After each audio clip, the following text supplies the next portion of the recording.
في هذه الحلقة من برنامج اثنينية الرياض، وعلى هامش معرض الرياض الدولي للكتاب 2024، يناقش الدكتور علي المجنوني الكاتب الأمريكي جوناثان فرانزن الذي حصل على جائزة الكتاب الوطني في الولايات المتحدة وجوائز أخرى عالمية.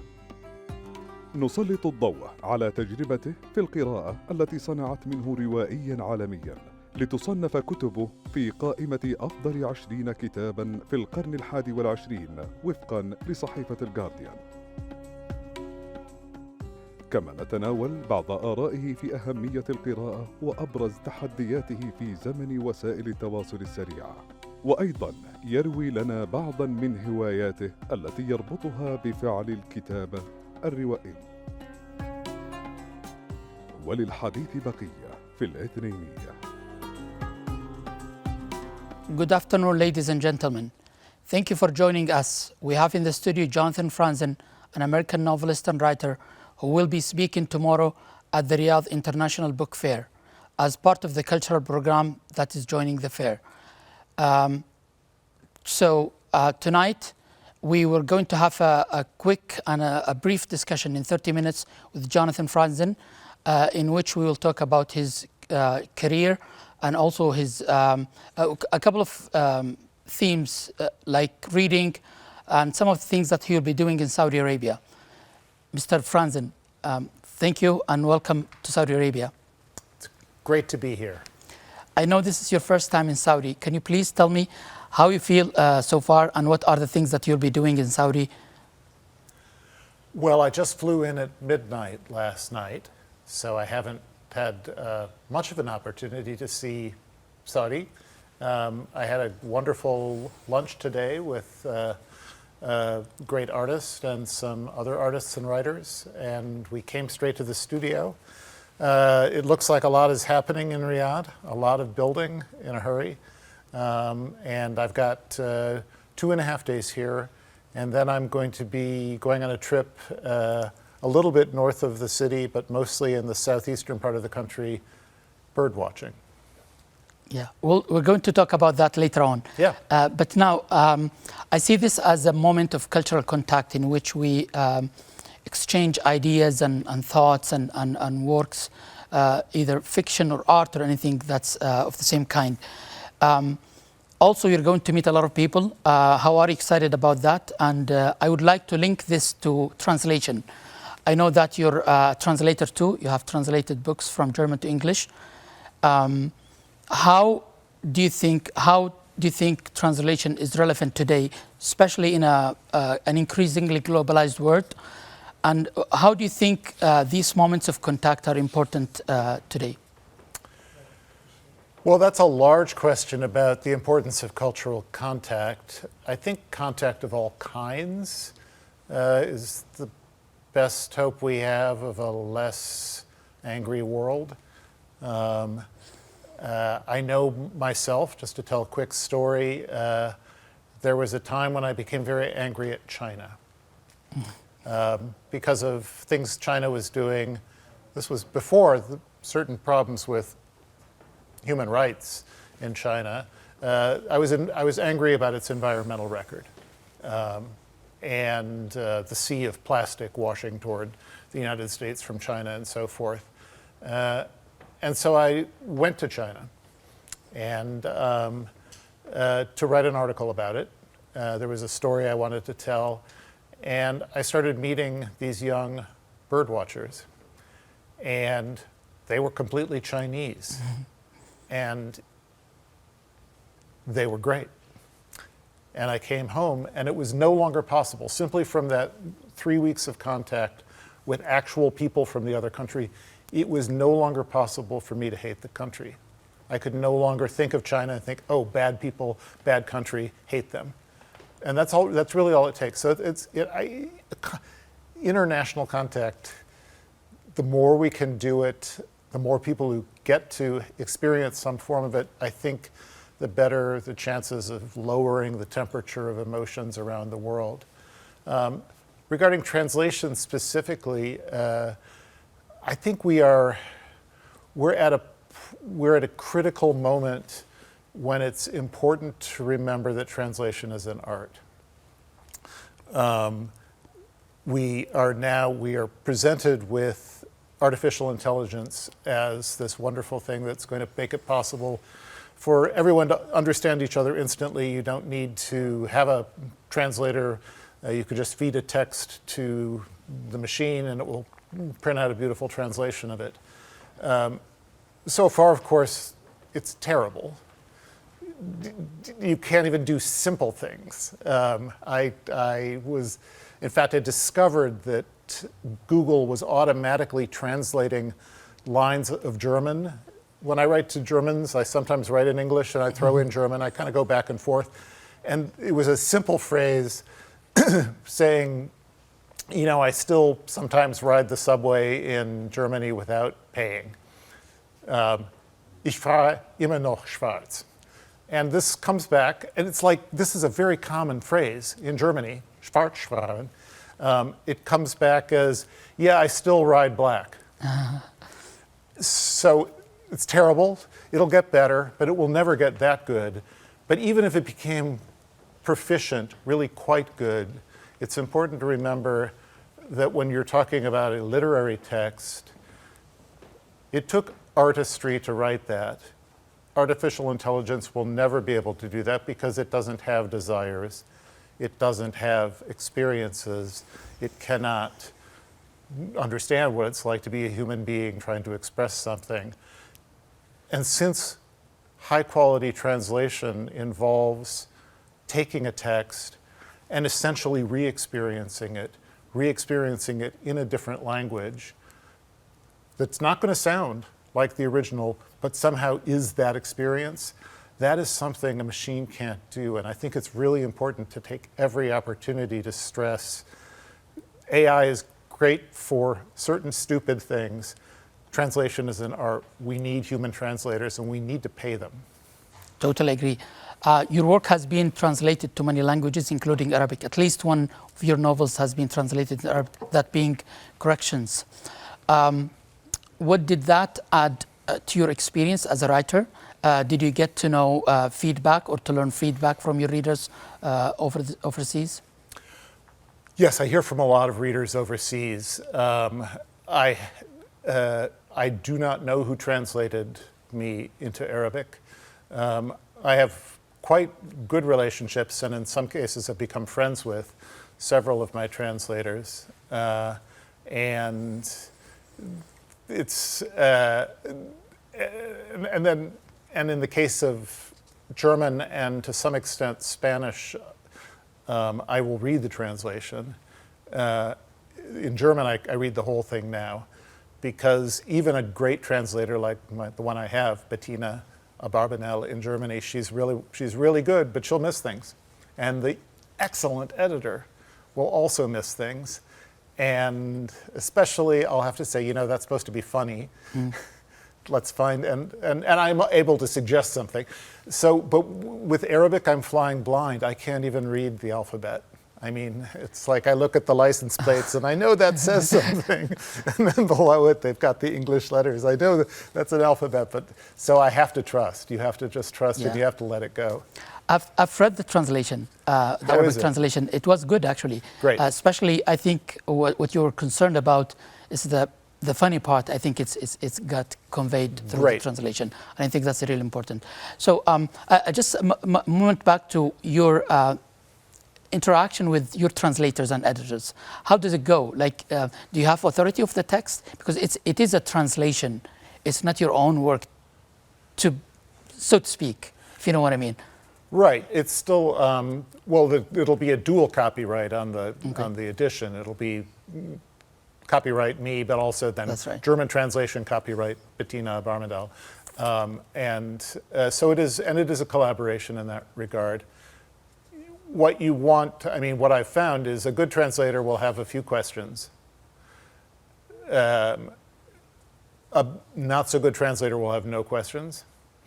And a not so good translator will have 5 pages of questions. That's right, yeah. As my Italian translator, who's absolutely brilliant, said, "Don't they have Google?" You know, it's like, look it up.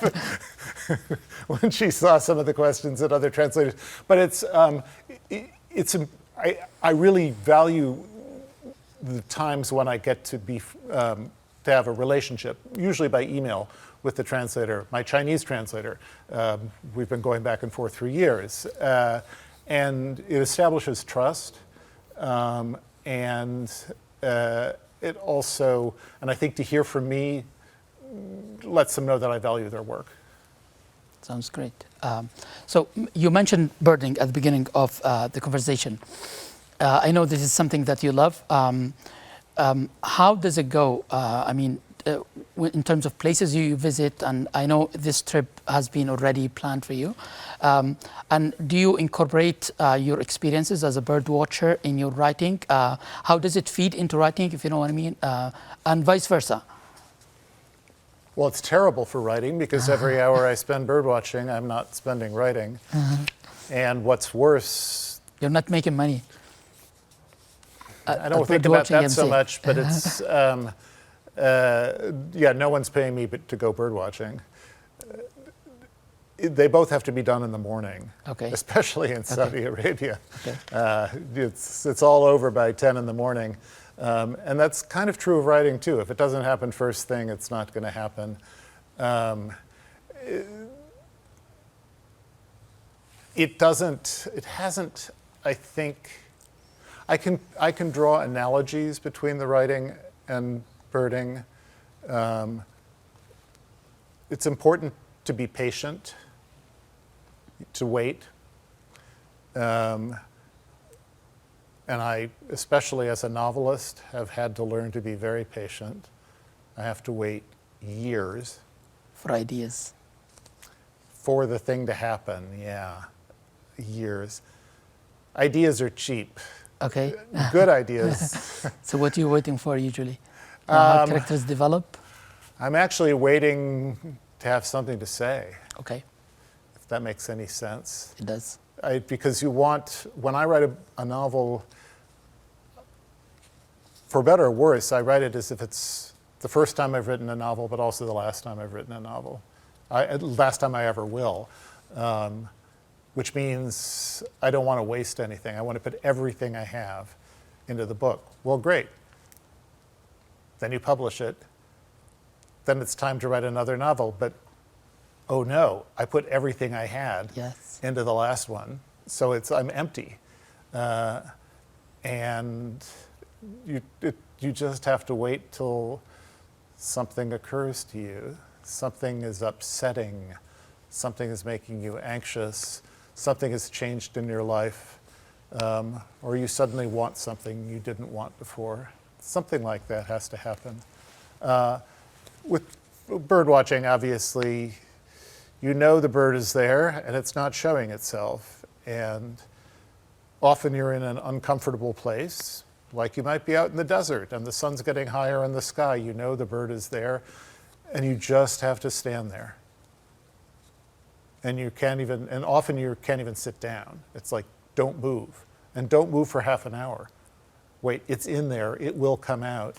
So, but I don't know if one influences the other. It's just, I think patience is really important for both. I'm just curious, for birding, do you do some research before? Yeah, I know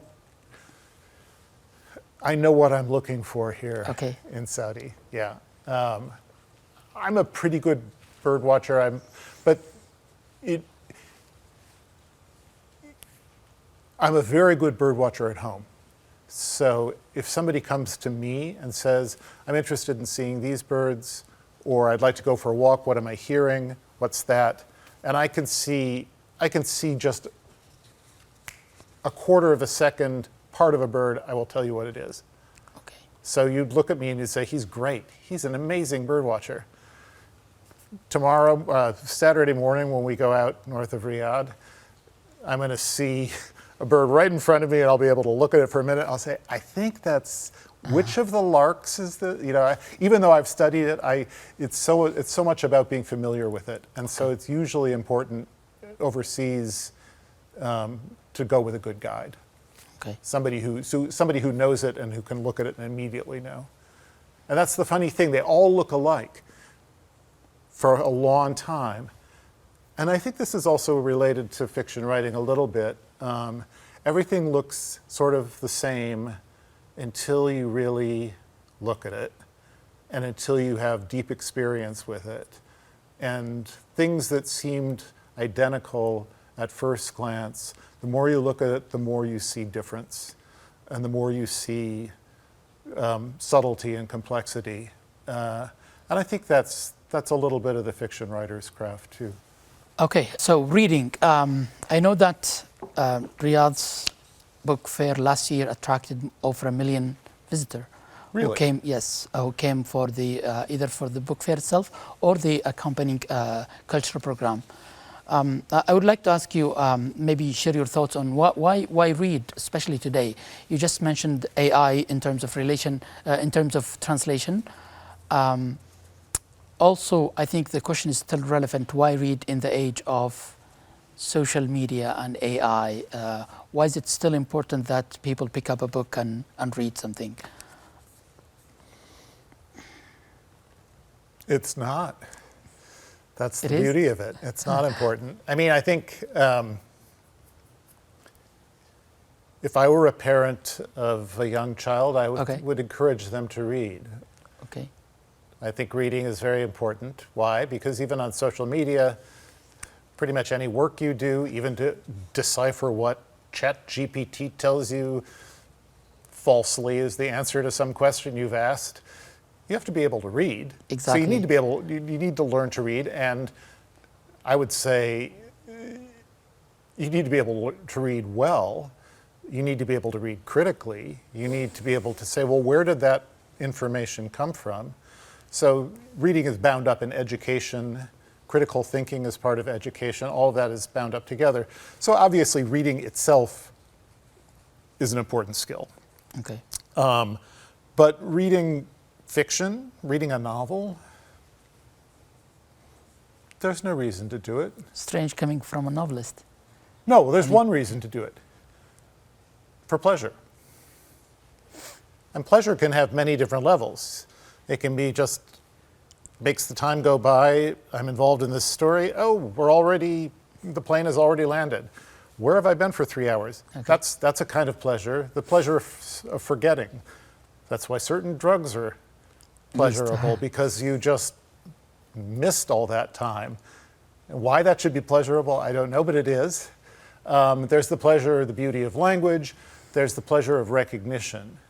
Something you have felt, you thought only you had felt that, or maybe you didn't even fully feel it, and you see it on the page. Someone else has felt that. And not only that, but has given beautiful expression to it. And you see it and you recognize the truth of it. That moment of recognition is pleasurable. And then if you're a more serious reader, there are all kinds of other aesthetic values that are in play in a piece of writing. And the really good writers, the great writers, are working on all of those levels, and you're getting 8 different kinds of pleasure from reading one page of Tolstoy or Elena Ferrante or somebody. But I don't make any claim beyond that. Okay.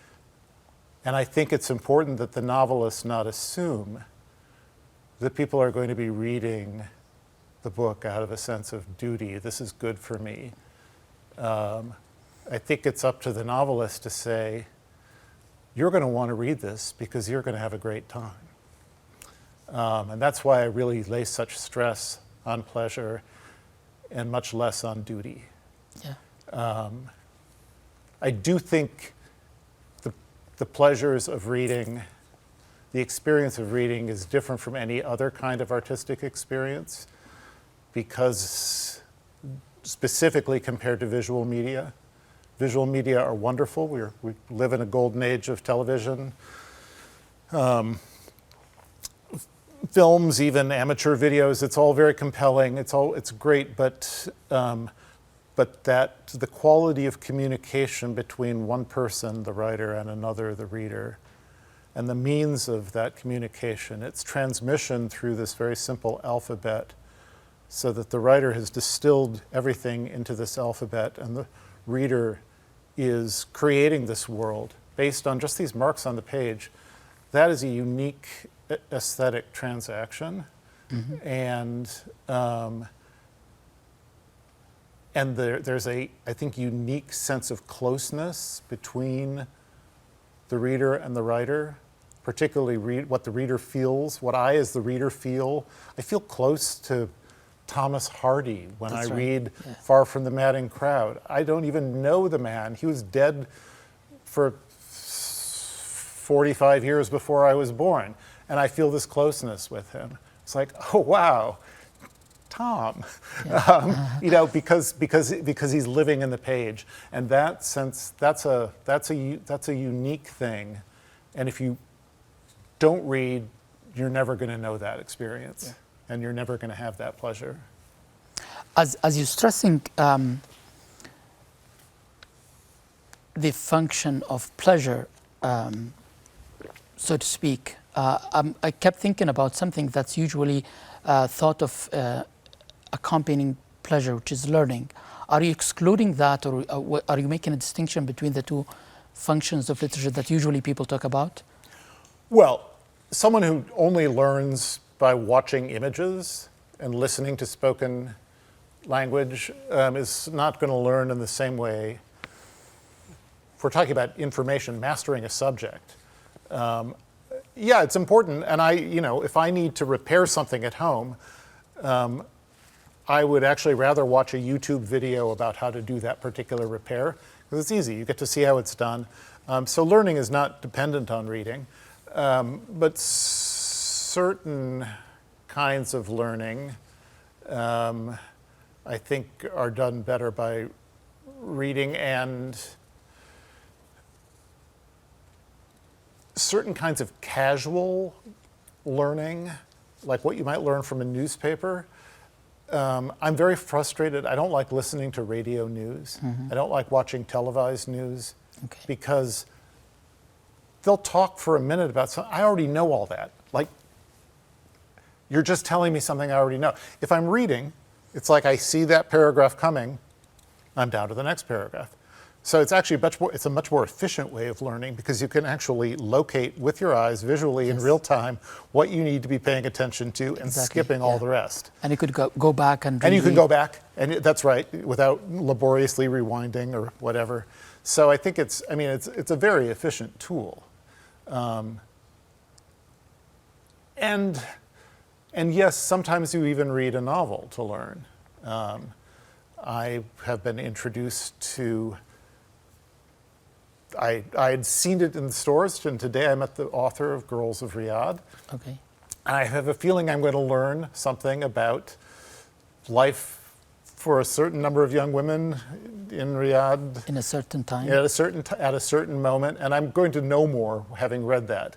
That's not why I want to read it. I want to read it because I hear it's a great, fun, accomplished novel. But yeah, that's a nice byproduct. Yeah, makes sense.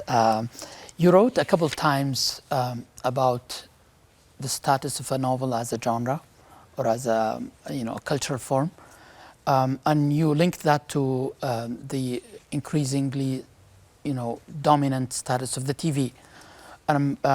Does your argument, especially the Harper's essay, if you know what I'm talking about, does that argument still resonates with what you're thinking about? Are there any challenges or new challenges that new media, especially social media, is putting in front of the artist in general, but also the novelist in particular? Because I see those forms are competing over reality, if you know what I mean, and social consciousness.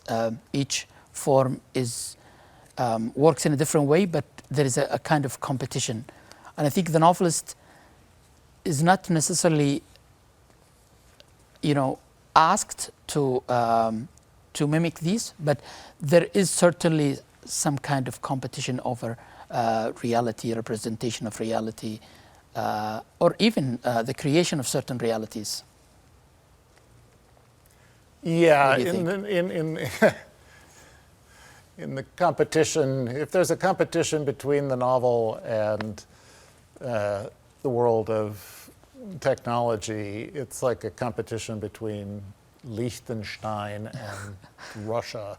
I see what you mean. We're this little, it gets somewhat bigger if, so that you were referencing the Harper's Yes. essay, which is a piece I published in 1996, unbelievable, 28 years ago, in which I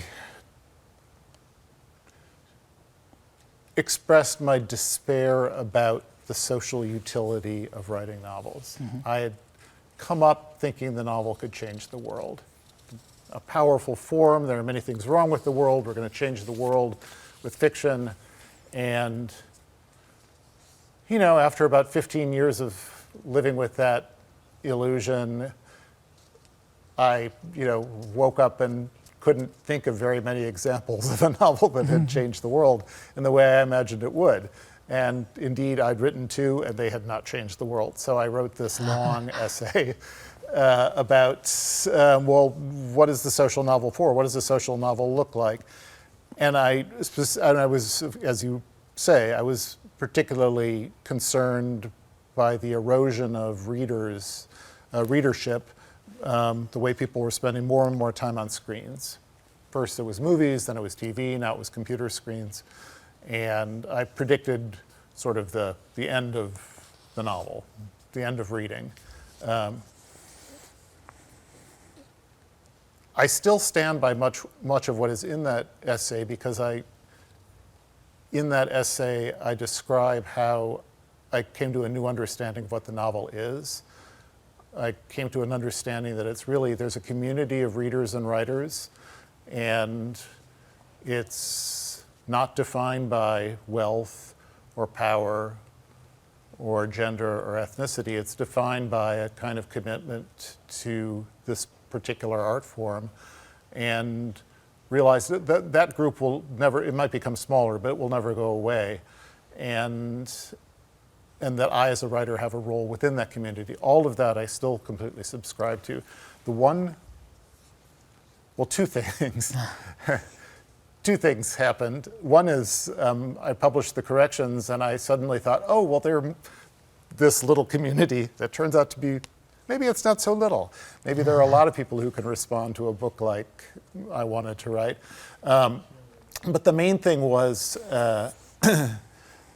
I have ceased to be hostile toward television. Okay. Because television, right after I published that essay, got so much better. And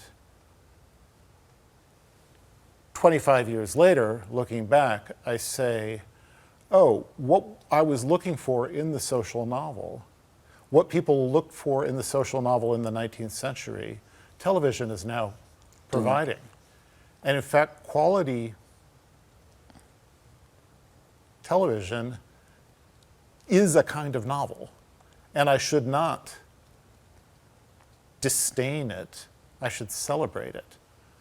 Not only has the novel not died, it has expanded to encompass this wonderful new form of long-form television in which you get deeply involved with characters. No, it's not the same as reading a book. You will never be able to replace that intimacy of reading with the visual form. But that's not what the social novel was about anyway. What the social novel was about is exactly what TV can now do. Okay. So I think it's the triumph of the novel. Okay. Good TV. Social media, I have nothing good to say about. What I'm trying to say is that don't you think that social media, with its different ways of oralities and ways of thinking, can offer to the novel? I mean, the novel has been always known as almost a formless form, so it has this capacity to encapsulate all kinds of, ways of expression. Don't you think that the novel can learn something, or at least on a technical level, from those platforms and ways of thinking and corresponding and communication? I'm not the right person to ask. Okay, fair but enough. Younger writers I trust mostly say the answer is no. Okay. So I mean, I'm the old dude, and I never had to get on social media. I have a difficult time even like reading the posts because it's in a language I don't speak. But I have younger friends, and they all just say, No. No, I mean, I'm sure there'll be some interesting things.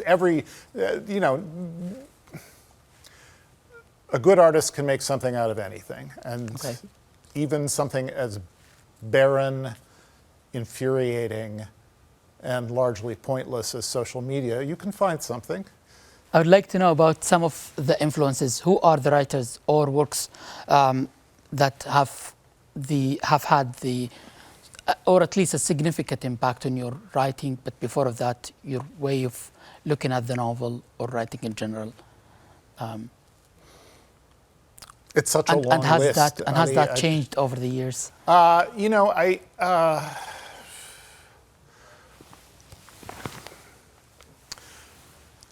There's always somebody new to discover when you need to discover somebody new.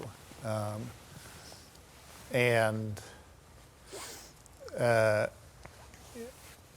spent my 20s reading the Western canon, at least the Western canon of novels.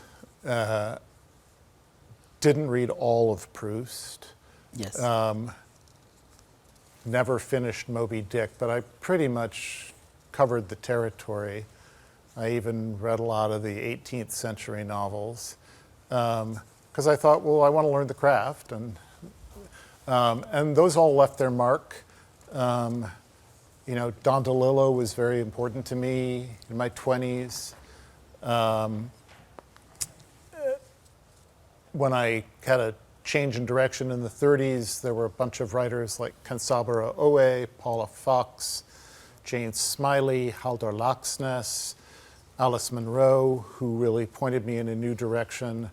But I'm always looking for the thing that needs to be, that is connecting with where I am now.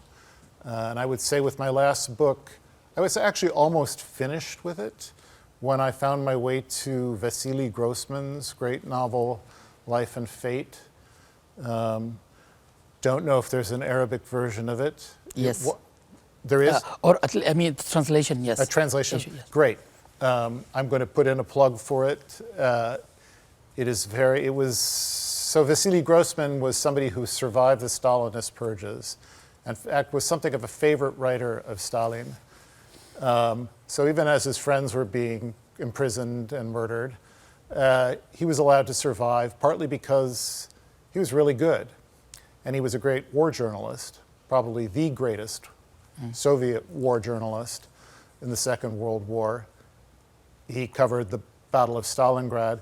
He was the first international writer to report on what was happening in the concentration camps, the extermination of the Jews.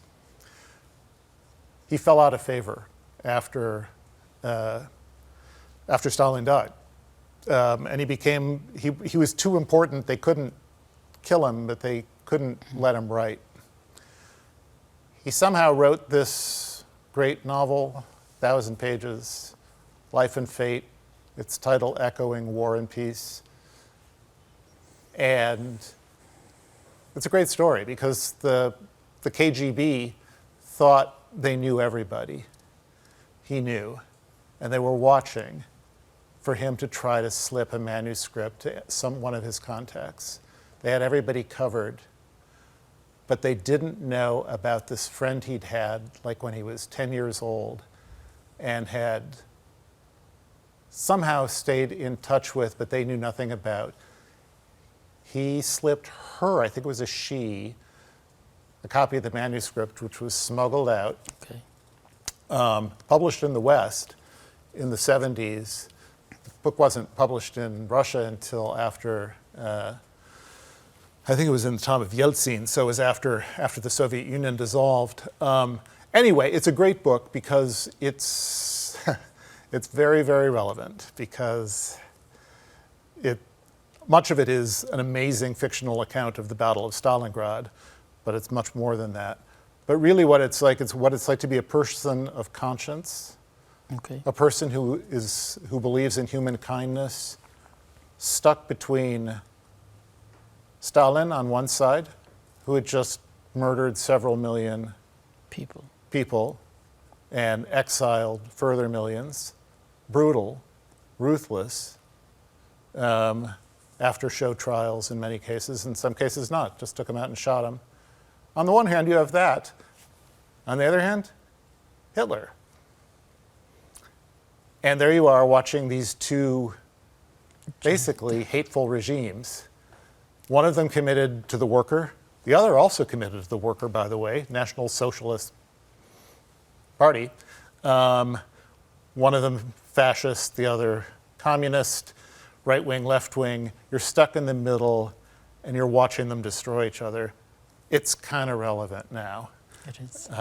And wherever you go. I mean, we're not going to get into politics here, but to see a war in which you don't really, you just, like, where are the kind people who can say, you're bad, stop it, let's go on. At least I know we can find them in literature and novels and fiction. Exactly. Yes. So I'm not saying that was an influence, but it really was, it was a confirming book to read at the end of my last book, Crossroads, where I was trying to write from a kinder place myself.